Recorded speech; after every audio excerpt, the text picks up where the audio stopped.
Podcast Finestra, cultura financiera.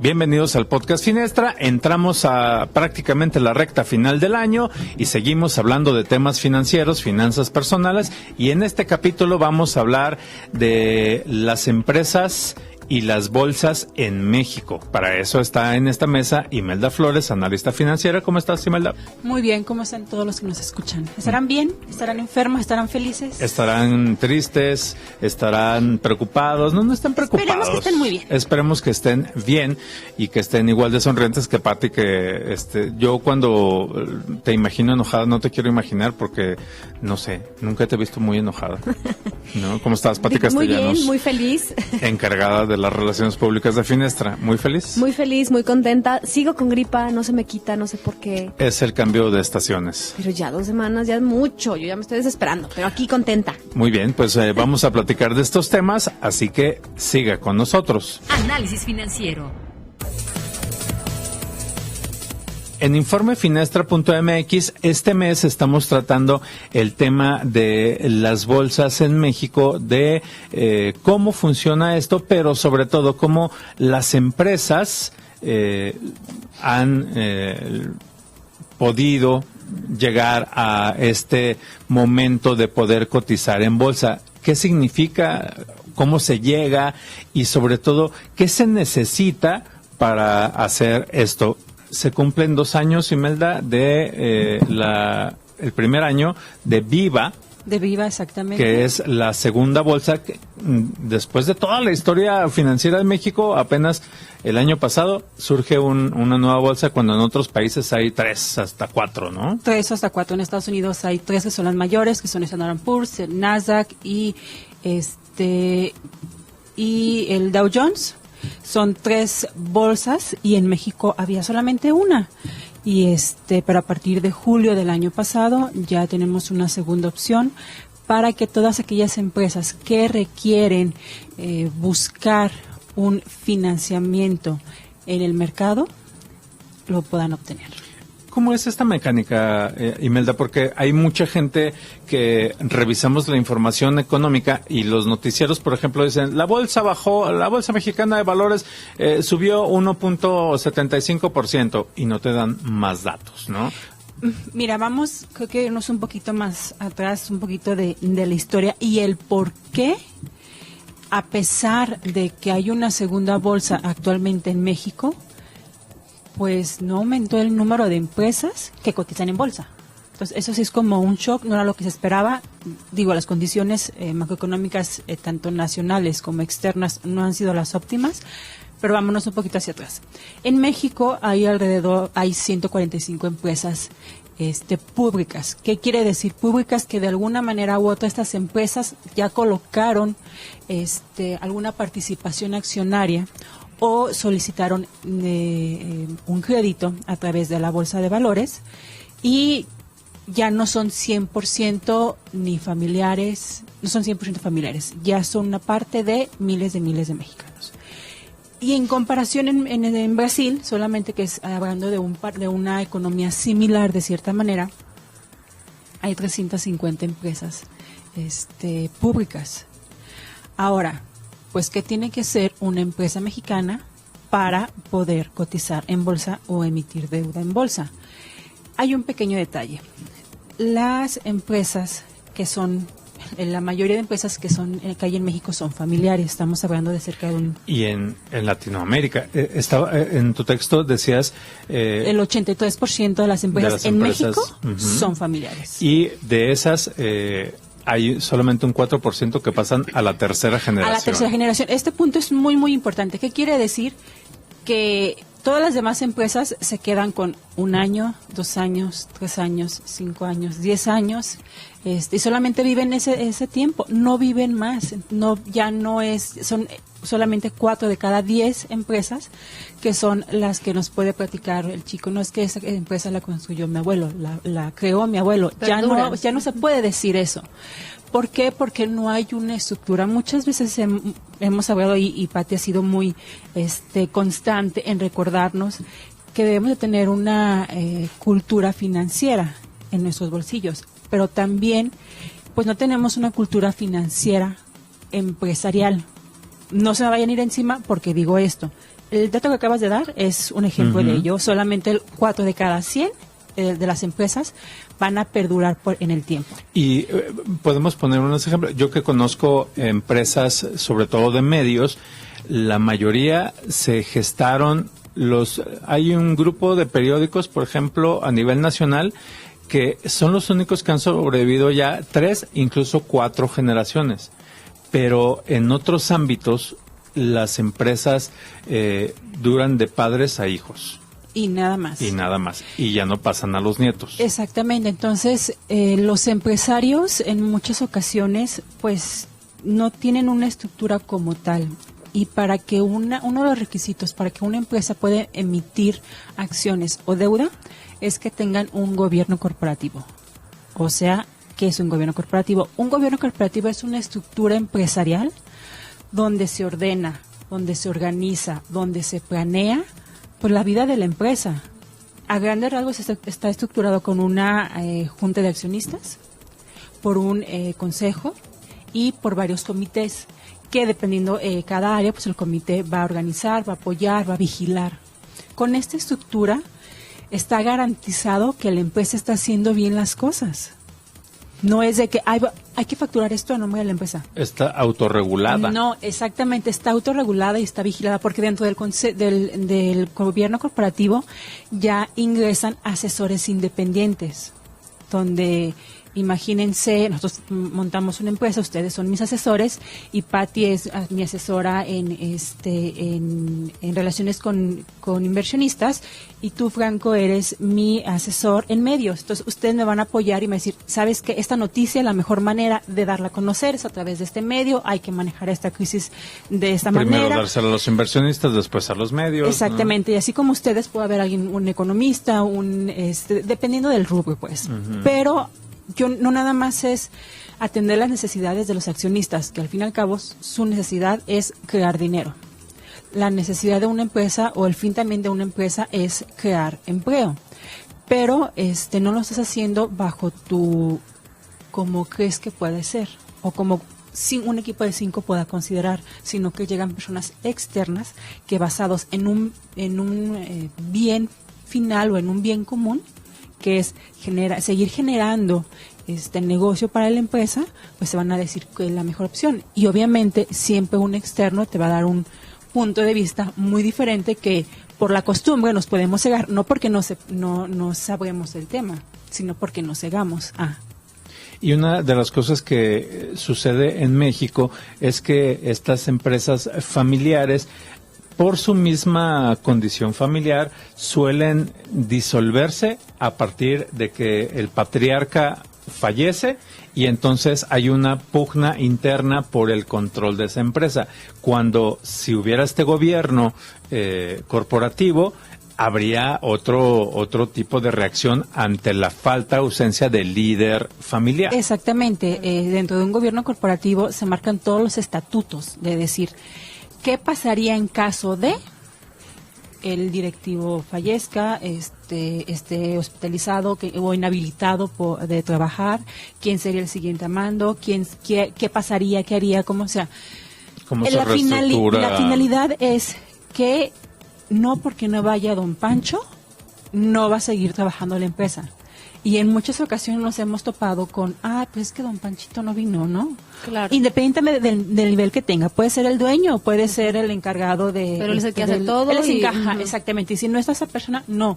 La finalidad de un gobierno corporativo es tener la estructura suficiente para que los engranes sigan marchando y que la empresa siga marchando a pesar de... O sea, que no vaya a haber un divorcio y que ya la señora llegó, se llevó la mitad de la empresa, lo vendió y ya valió la empresa, ¿no? O sea, esa es la finalidad, perdurar. Y hay, creo, Imelda, Patti, una conexión íntima en la falta de cultura.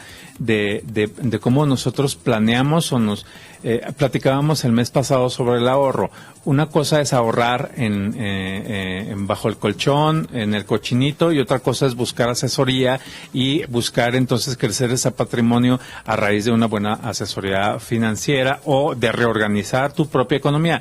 Creo que eso se traslada también al tema empresarial, y esta falta de, o si en un año hay 2 bolsas y no crece la cantidad de empresas que cotizan en bolsa, quiere decir que hay solamente 145 empresas que tienen esa visión, uno, de una estructura corporativa, pero sobre todo, y me parece muy importante, una visión de corto, mediano y largo plazo. Sí, es que esa es la finalidad. Estamos hablando que desde noviembre de 2017 fue la última empresa, G Transportes, que es una empresa subsidiaria de Grupo México, que se hizo pública, que ella decidió que su capital le iba a dividir y una parte iba a colocar esas acciones entre los inversionistas, y que quien tenga la visión sobre esa empresa adquirió sus acciones, pero desde entonces no hay ninguna. Estamos hablando que van a ser ya 2 años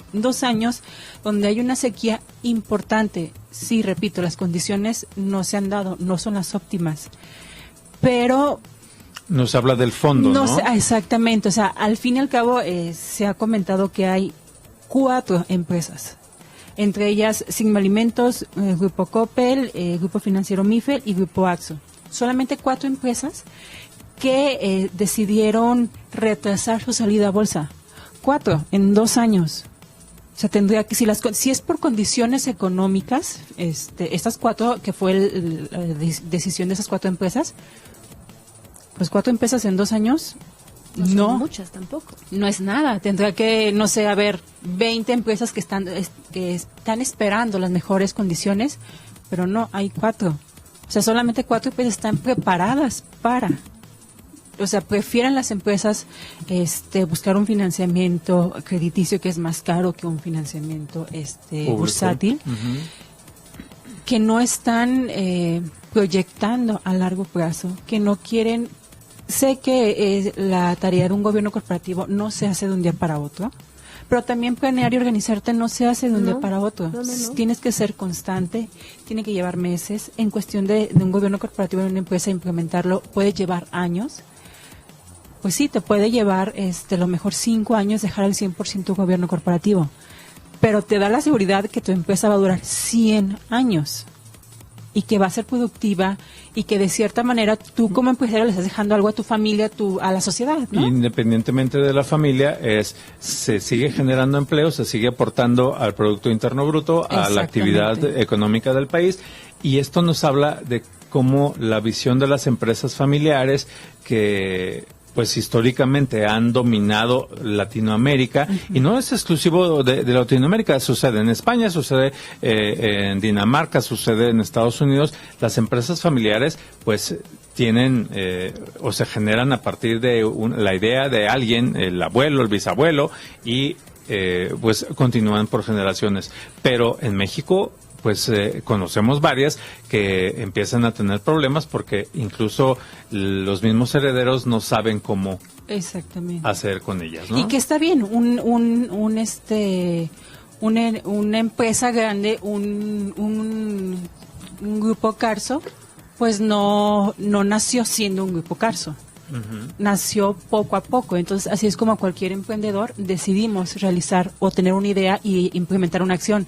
Pero sí es importante estar conscientes que conforme pasa el tiempo, conforme vas obteniendo mejores ventas y te vas relacionando con más personas, pues la misma cambio te va impulsando a ser mejor y a no pararte ahí, a no quedarte en una zona de confort, como muchos mexicanos podemos llegar a hacerlo, ¿no? Y una de las cosas que acabas de mencionar me hace recordar que al momento que Grupo Carso anuncia que Carlos Slim tiene una fecha para retirarse de los negocios, salen informaciones de ya anunció que se va y dan certeza y tranquilidad a los inversionistas de sus múltiples negocios, mostrando cómo está estructurada la empresa o el grupo para que no haya,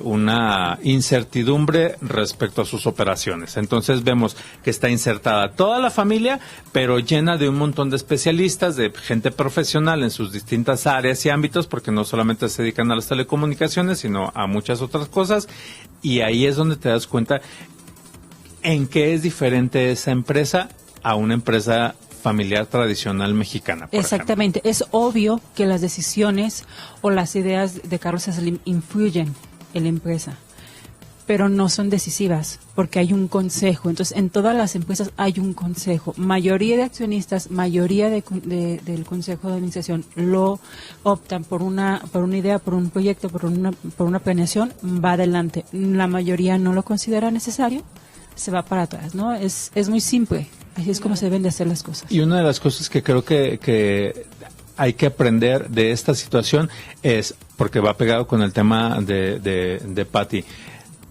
quien desee emprender no solamente es para cubrir sus satisfacciones personales de este año o de los siguientes meses.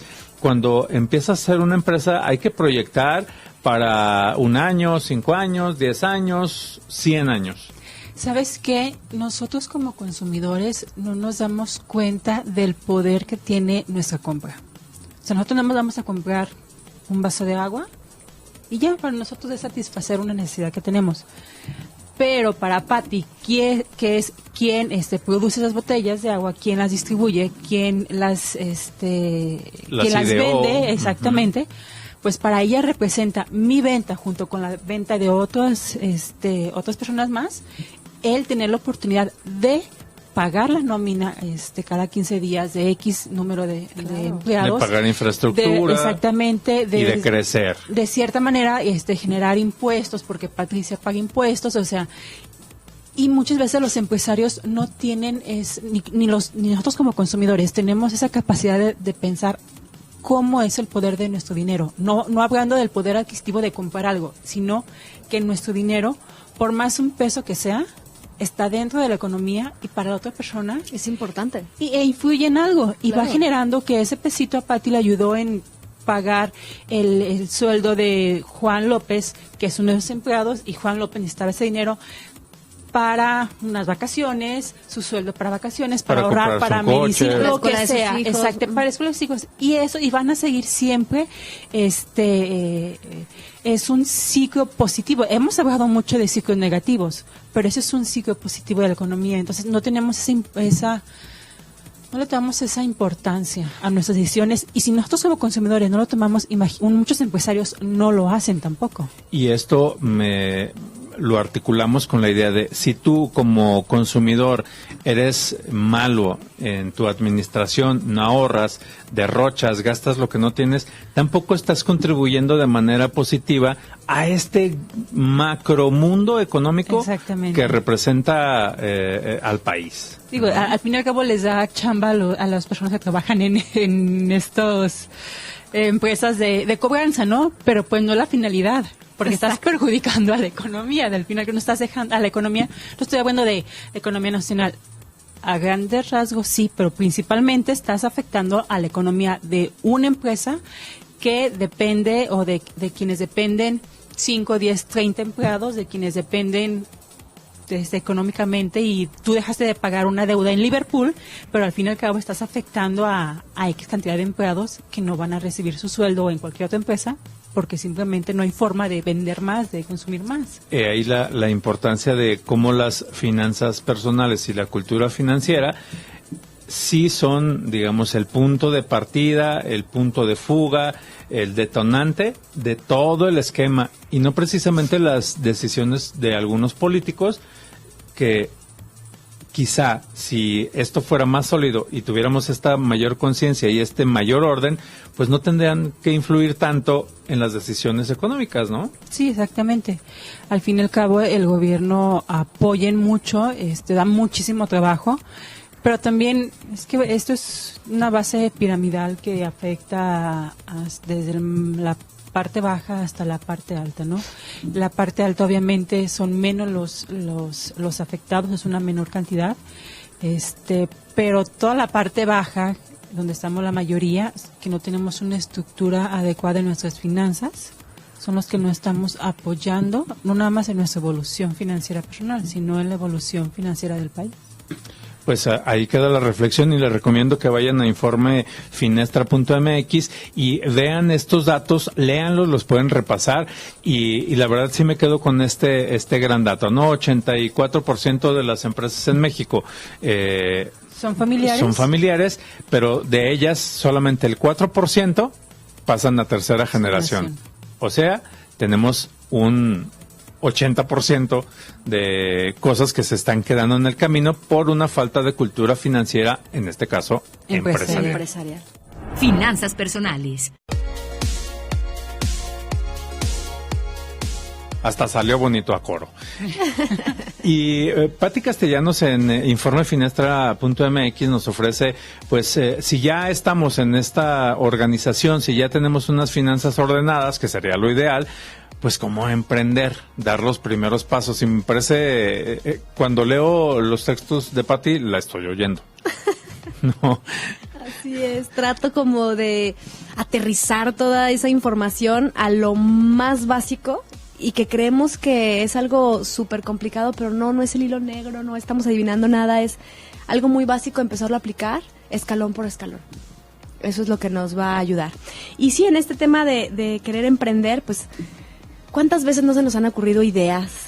¿Cuántas veces estás ahí soñando y pensando en lo que tú pudieras o quisieras hacer? Oye, y que se generó mucho a partir de esta película de Nosotros los Nobles, de la idea millonaria, ¿Qué ¿no? tal, Sí, ahorita los jóvenes son muy creativos, lo cual me parece bastante interesante. Pero de inmediato a la mayoría de las personas les viene a la mente el miedo. Y yo creo que es una de las principales razones por las cuales las personas se están deteniendo a emprender. El miedo.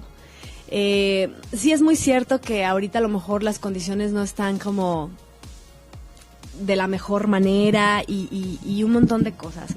Pero yo sí digo que pues este tipo de situaciones siempre las ha habido, siempre las va a haber. Y siempre las habrá, Pati. Y siempre las habrá. En mayor o menor proporción, pero siempre las va a haber. Exacto. Entonces, cuando yo hablo con los jóvenes sobre este tema, esa es la primera razón, ¿no? Que tienen mucho miedo y más cuando escuchan a papá o a mamá que dice ciertas cosas, cuando ven a los compañeros o a las personas que están intentando también hacer grandes cosas y que luego ven que fracasan, porque es muy cierto que de 10 negocios que se emprenden, creo que 8 no funcionan. Y una de las estadísticas también graves es que de los negocios que se emprenden, el 75% no dura más de un año. Exacto, entonces imagínate, súmale al miedo que tienes para poner, a lo mejor ya estás empezando a poner orden a tus finanzas, estás echándole todos los kilos para ahorrar la cantidad que tú crees con la que puedes empezar, y luego vienen todas estas series de cosas y de factores que dices,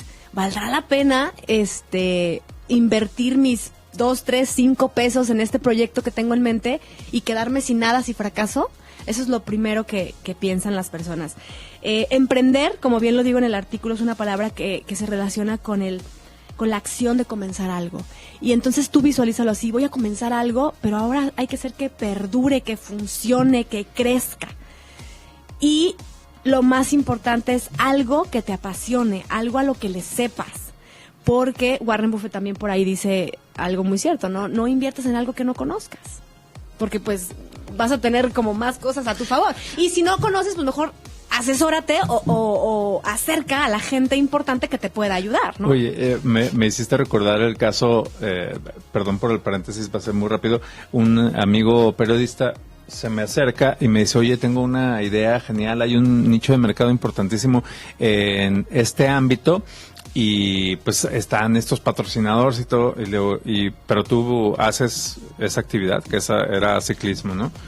Me dice, no, nunca he andado en bicicleta.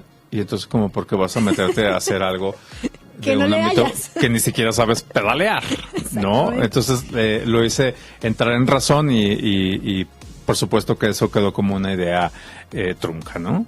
Es completamente cierto. A lo que no le sabes, pues no te metas. O Asesórate muy bien. Asesórate muy bien o ten un socio que sí le sepa y que tú tengas otras habilidades que puedan en conjunto, ahora sí que afianzar esa idea maravillosa que puedan tener, ¿no?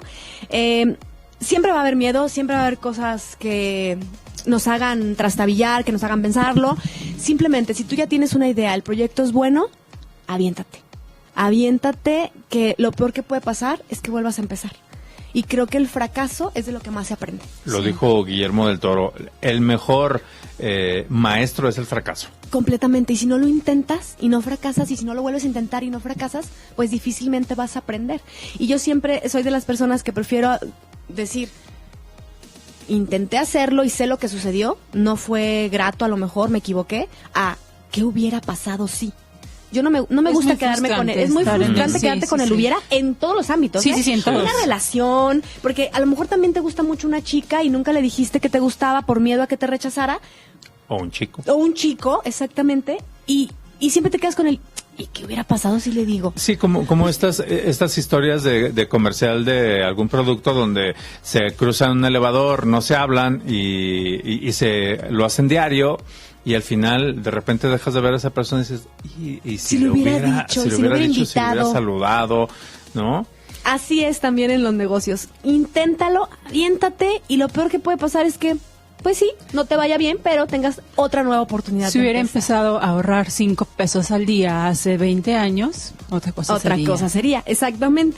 Entonces, pues ahí les puse unos pasos muy facilitos para poder empezar a evaluar si quiero o no y puedo o no empezar a emprender, ¿no? Y sobre todo, Pati, esto tú puedes dar y das una serie de recomendaciones, pero cada quien le va a ir encontrando más piezas a este rompecabezas para resolver sus propias situaciones. Entonces, a mí lo que me parece, las recomendaciones que compartes son inspiradoras. Pues sí puedes, empieza por aquí. Claro, y como bien lo dijimos ahorita, que ahí me estaba hablando, y tú lo puntualizaste, Franco, es muy cierto. El ámbito empresarial al ámbito personal no hay mucha diferencia. Nada más nos vamos a lo grande en lo empresarial, pero las bases, la base más importante son las mismas. Y yo pensaba en el orden, cuando tú hablabas, yo pensaba en el orden y en la disciplina. Sí, claro. Es que si tú haces las cosas ordenadas, en tiempo y forma, puntualizas, sistematizas, planeas, pues es igual. Y fíjate, estoy yo emprendiendo ahora un proyecto y sumando personas. Lo primero que se tuvo que plantear como obligatorio es horario. A ver, esto tiene que ser un programa. A las 8 sucede esto, a las 8:30 sucede esto, a las 9 sucede esto, y así fluye. Y de repente, ¿por qué no se ha hecho? No, pues es que no pensó. Si tú marcas que organizas algo y empieza a las 9 en tu invitación y empiezas a las 10, pues ya ahí estás haciendo perder tiempo, dinero y esfuerzo a tu público, ¿no? Por decir algo. Entonces, ordenar y poner parámetros de aquí es donde logré los objetivos, me faltó esto a partir de lo que yo esperaba, pues es un principio básico.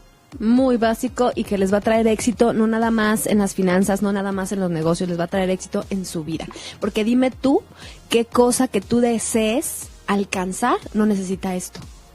Si quieres empezar a correr, a hacer un deporte, a aprender inglés, a terminar una carrera, la dieta, lo que tú quieras. Incluso si te enfermas, tomar tus medicinas. ¿De qué manera te alivias tomando tus medicinas a los horarios que debes de tomarlas, ¿no? Dando seguimiento a esa meta a corto, mediano y largo plazo que tienes. Así es de que no se pierdan las recomendaciones, vayan al informe y véanlas.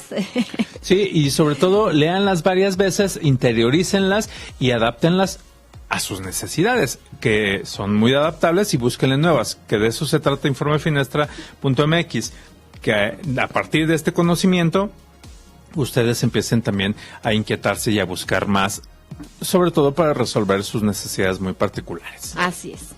Y además de estas recomendaciones, Pati, pues bueno, están las charlas a las que pueden asistir todos aquellos que quieran, pues, tener esta experiencia de cambiar su vida literal con una cultura financiera. Claro, son unas charlas completamente aterrizadas, no esperen que vamos a hablar con tecnicismos ni cosas rebuscadas, tratamos de que todo el mundo entienda lo que queremos y el mensaje que queremos transmitir.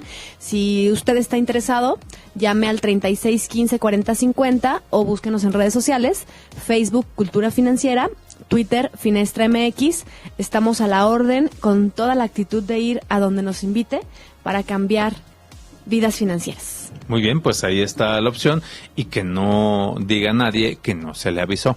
Tipo de cambio.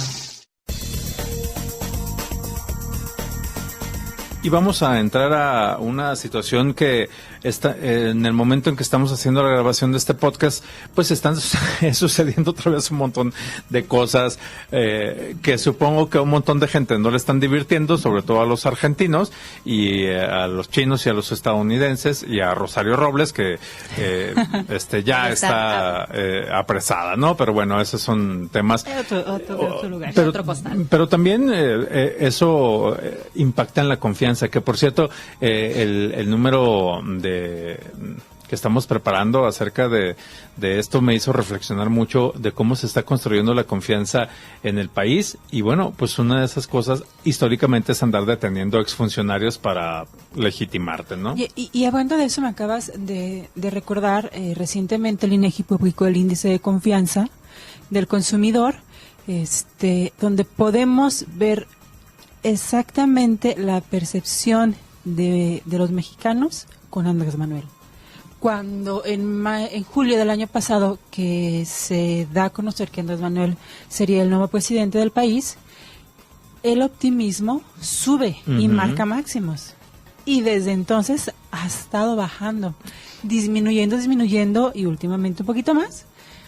Pero a grandes rasgos ahí se demuestra, por más que seguidores o no seguidores, pagados o no pagados, datos, o que se tengan otros datos exactamente, pero ahí es cuando a grandes rasgos, porque ese índice se calcula a través de una consulta que se le hace a las personas y simplemente no les dicen, olvídense de política, les preguntan sobre economía, les dicen, oye, ¿tú cómo te sientes actualmente, ahorita, económicamente, en referencia hace un año?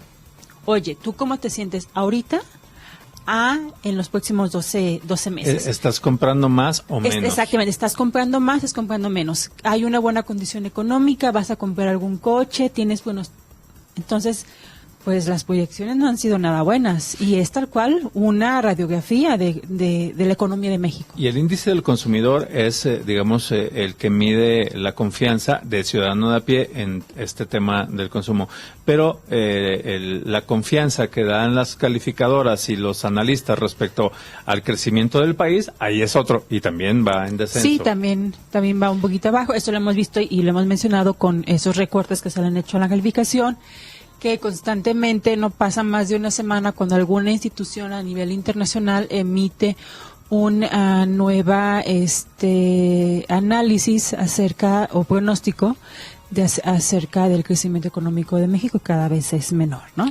Y esto pues está afectando, digamos, la vida interna del país, pero siempre lo hemos dicho, pues lo que sucede en México, a eso hay que sumarle lo que está pasando en el mundo. Y bueno, Argentina está viviendo un verdadero infierno después de una elección donde pues gana la parte señalada como corrupta de los gobiernos argentinos, que bueno, pues para cuál más, ¿verdad? A donde se ve, y pues nada más ni nada menos que se vino abajo la economía de este país. Horriblemente. Y la bolsa argentina es la segunda baja más pronunciada y escandalosa en la historia de las bolsas del mundo, después de una que hubo en Tailandia.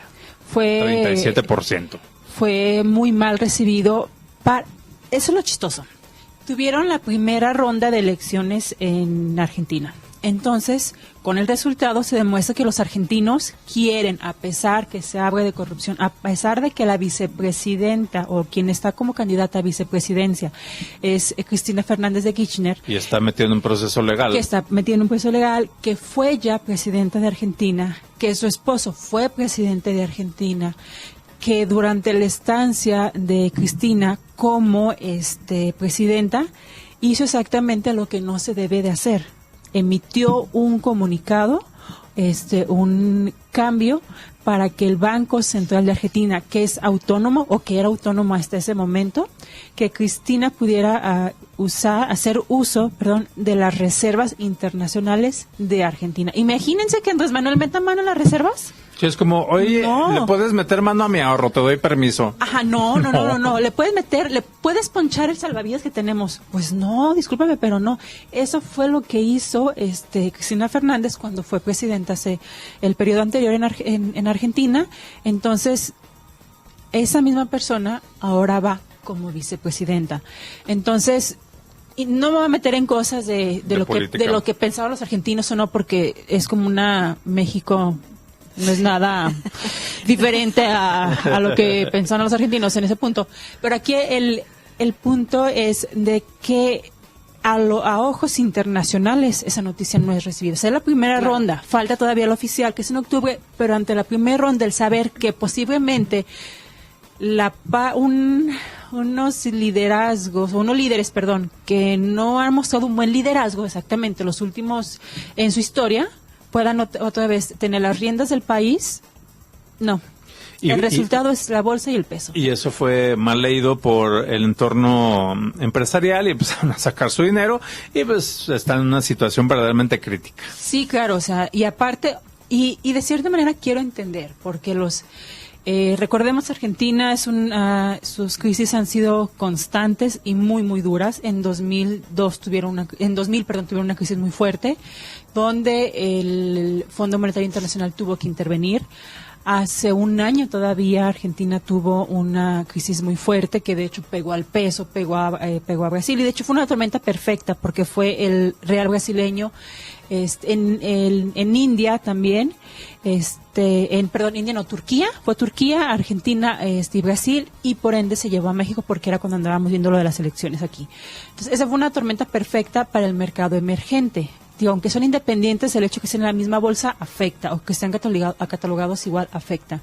Entonces, en esta ocasión, el hecho de que muchos argentinos consideren, el año pasado muchos argentinos se enfadaron y estaban molestos porque nuevamente el Fondo Monetario intervino de cierta manera a su economía, prestándoles dinero, pero obviamente para que un acreedor te preste dinero, tú como persona, como empresa y como país debes hacer algunos ajustes.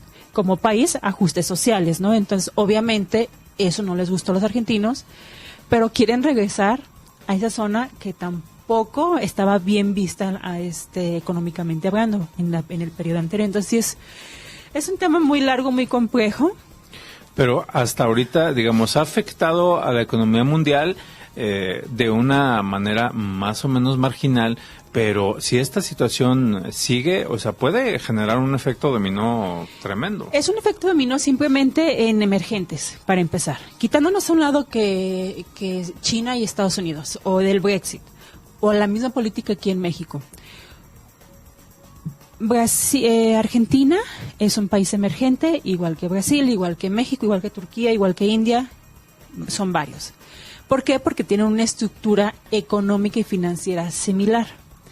Entonces, cada bono obviamente es independiente, cada moneda es independiente, cada deuda soberana es independiente, ¿no? Pero llega un momento donde ahora las finanzas también evolucionan y se crean fondos donde yo puedo invertir en un fondo emergente que tiene acciones, 5 acciones brasileñas, 5 acciones españolas, 5 acciones, españolas no, mexicanas, 5 acciones argentinas, brasileñas, etcétera. O bonos, o monedas.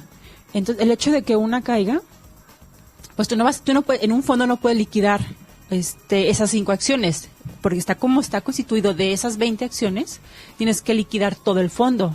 Entonces, así es como empieza a afectar, independientemente de que pasó en otro país, a las monedas emergentes. Entonces, si esto se recrudece, obviamente va a pegar al peso y a nuestra deuda y a nuestras acciones. Entonces, sí es un tema que hasta ahorita hay que tener hay que estar vigilando mucho. Todavía pesa un poquito más China y Estados Unidos, pero sí afectaría al final.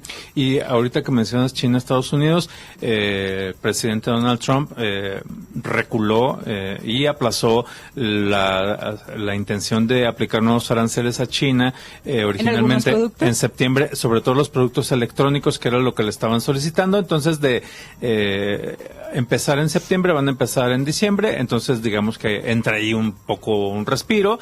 Y también hay que estar vigilando Italia, que Italia tiene muchos problemas políticos, temas de corrupción de nueva cuenta y que están afectando su economía. Sí, ese tema de ese comentario, esa decisión de Trump, el anuncio que hizo hace más o menos 15 días, pues llevó al tipo de cambio otra vez hacia los 19.70s, 80s, y nuevamente como poniéndonos nerviosos así de que ya se puede ir a 20, ya se va a quedar ahí arriba. Estuvo muy volátil gracias a la noticia de Donald Trump. Se relajó, vimos que se bajó 20 centavos, lo vemos otra vez en 19.30s, 40s. Y pues ya eso ya es como un respiro, ¿no? Para el tipo de cambio. Hay que ver qué más pueda surgir. Esperemos que China se quede un poquito tranquilo también ahí, como que bandera de la paz. Digo, es un tema que se está especulando que no va a haber una solución y que de hecho Trump dijo que no tiene prisa por llegar a un acuerdo, pero que se especula que podría haber una solución hasta que pasen las elecciones en Estados Unidos. Si es así, pues todavía tenemos mucha volatilidad y vamos a volver a repetir el tema Estados Unidos y China aquí. Más o menos como un año y medio. Entonces, pues bueno, la que nos espera, pero digamos que volvemos a insistir que el dólar o la paridad peso-dólar esté como está, pues se debe a un montón de factores que están presionándolo, ¿no? Entonces, pues nada más hay que estar vigilantes, atentos y eso nos servirá para tomar buenas decisiones. Exactamente, tomen sus medidas necesarias en caso de que no sepan o en caso de que ignoren un poquito este tema, pues acérquense, asesórense bien en cuanto a una protección de tipo de cambio, en cuanto en qué momento es oportuno adquirir dólares, adquirir otra moneda y protéjanse tanto personalmente como empresarialmente. Muy bien, y con eso nos quedamos. Le agradezco mucho a Pati Castellanos, encargada de las relaciones públicas, que haya compartido este conocimiento. Gracias a ustedes, nos escuchamos pronto. Esperemos que para el próximo ya estés ojalá. sin esta enfermedad que te está atacando. Gracias, Imelda Flores, por tu análisis financiero, que pues cada día nos revela más cosas. Te lo agradecemos. Al contrario, qué bueno que nos escuchan. Se despide de ustedes Franco Daniel Gómez. Nos escuchamos en el siguiente. Esto fue Podcast Finestra, Cultura Financiera.